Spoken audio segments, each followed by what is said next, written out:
You may need to pay $15,000 just so you can travel to visit the US. And no, you didn't hear that by chance. That is actually reality.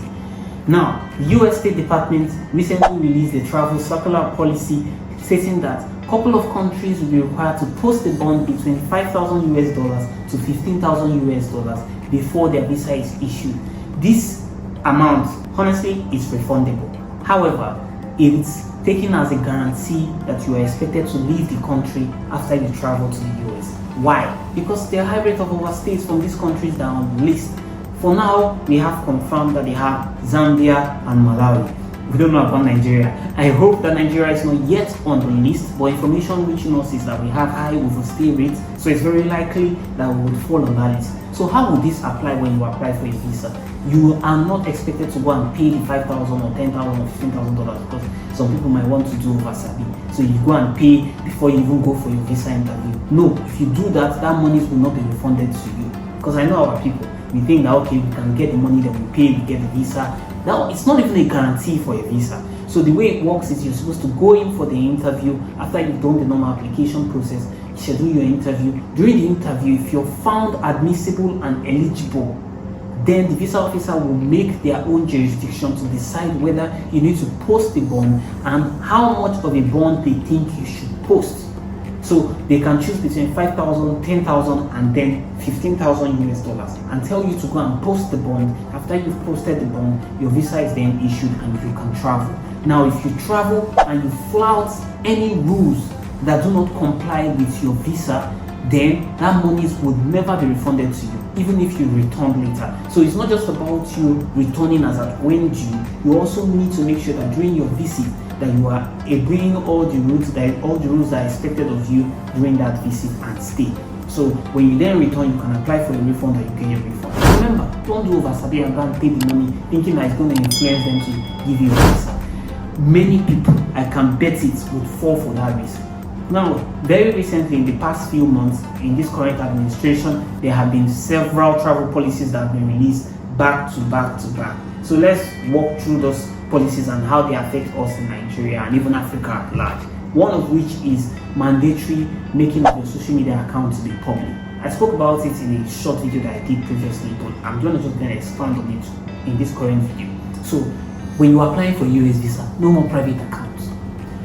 You need to make your account to the public so they can see your activities, because they don't trust our government to vet the citizens properly, and that's just reality. So you need to make your account to be public when applying for US visa. State all your social media accounts. I mean, before you apply, consult from an immigration attorney to ensure that you get proper guidance.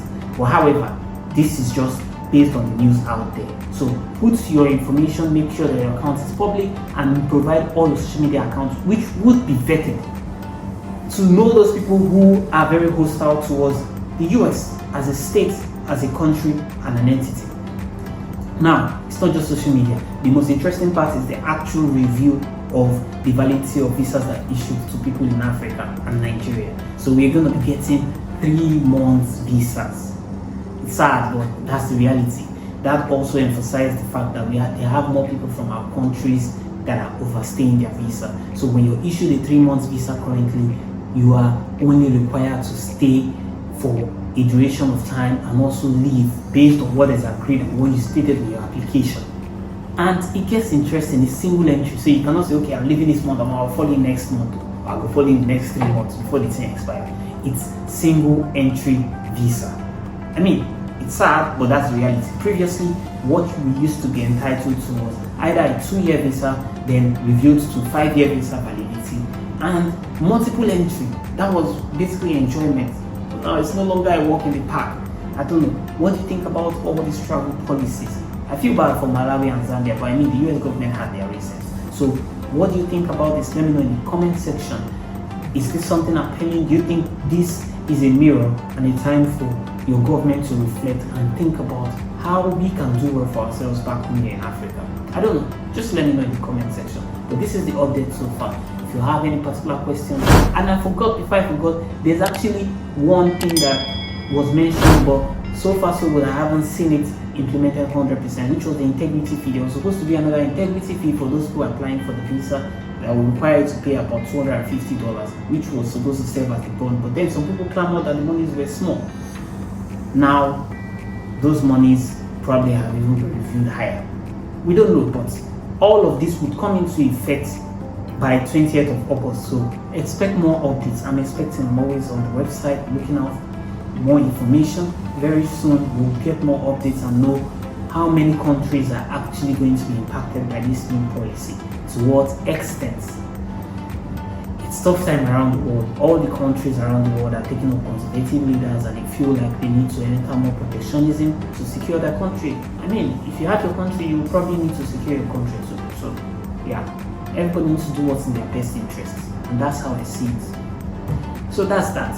Let me know in the comment section. And if you enjoy my content, don't forget to like, share, and click the subscription button as well. And ultimately, make sure you consult from an immigration attorney to direct you whenever you're submitting an application, because now it's not, had I known, would never be an excuse. So thank you for watching.